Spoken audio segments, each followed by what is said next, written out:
मानव संबंधी सिद्धांत, ये तो बहुत ज़्यादा इंपॉर्टेंट क्वेश्चन है। हर साल आता है एग्जाम के अंदर और इस क्वेश्चन को तो हमें कर ही लेना है। आल्टन मेयो का मानव संबंधी सिद्धांत या हार्थन प्रयोग के विशेष संदर्भ में कुछ शिक्षाएं पूछी जाए तो एक ही क्वेश्चन का आंसर लिखना है हमें।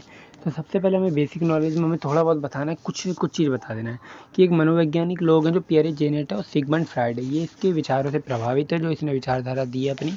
इसने क्या कहा है, इसका उदय और विकास कैसे हुआ, ये जो सिद्धांत आया वो कैसे आया, उदय कैसे हुआ। 1929 के अंदर जब दुनिया में आर्थिक मंदी आ गई थी तो उत्पादन बहुत ज़्यादा हो चुका था, लेकिन खरीदने वाला कोई नहीं था क्योंकि लोगों को पैसा नहीं था।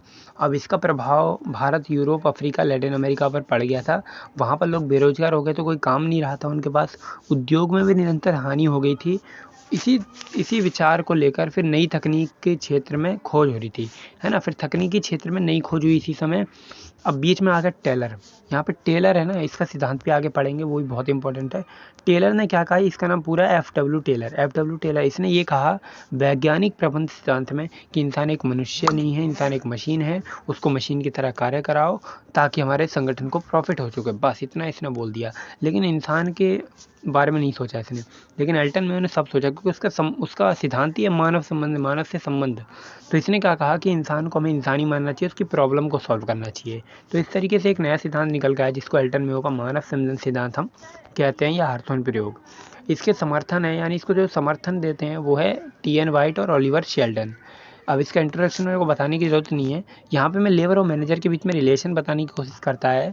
एल्टन में वो कहता है कि लेबर और मैनेजर के बीच में ऐसा रिलेशन हो ताकि लेबर और मैनेजर दोनों खुश रहें आपस में, है ना, और संगठन को प्रॉफिट होता रहे और साथ ही प्रॉफिट ही होता रहे, मतलब और खुश रहें और प्रॉफिट होता रहे, बस इतना ही है।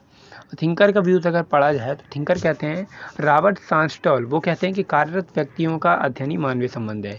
मानवीय संबंधों की कुछ विशेषताएं हम पढ़ लेते हैं। विशेषता यही कि इंसान को एक इंसानी मानता है, एक संवेदनशील विचारवान व्यक्ति मानता है, ये अभिप्रेरणाओं पर बल देता है ना ये सिद्धांत। और ये सिद्धांत क्या कहता है कि संगठन की कार्यप्रणाली को प्रभावित करता है। दूसरी चीज़ ये बोलता है कि कर्मचारियों और जो नियोक्ता है उनके बीच में संबंध कानूनों के द्वारा संचालित नहीं होते, कानूनों के द्वारा निर्धारित नहीं होते, ये इसने बताया। बाकी ये टॉपिक मुझे ज़्यादा समझ नहीं आया। इसके मूल्यांकन की अगर बात करें, कॉन्सेप्ट की बात करें, तो ये क्या कहता है, इसने मानव संबंध को अध्ययन केंद्र बनाकर कई समस्या का समाधान किया, लेबर को एक मानवीय व्यवहार का पात्र बनाया, प्रत्येक कारखाने को एक सामाजिक संगठन कहा। इसने समाज को बनाने का, समाज के निर्माण पे काफ़ी बल दिया। और इसने क्या कहा, इसके आगे इसकी आलोचना भी कर दी गई बाद में।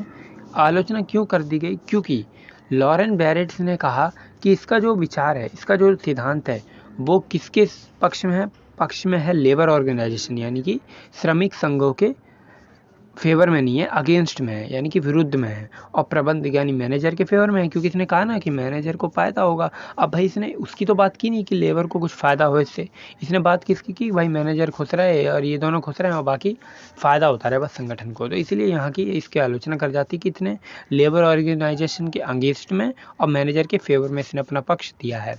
अब इट्जियो ने अभी इसका विचारों की आलोचना की है, वो किस तरीके से की बाकी अब यहाँ पे पढ़ लेना, ठीक है। और निष्कर्ष हम जो हमें आता है वो लिख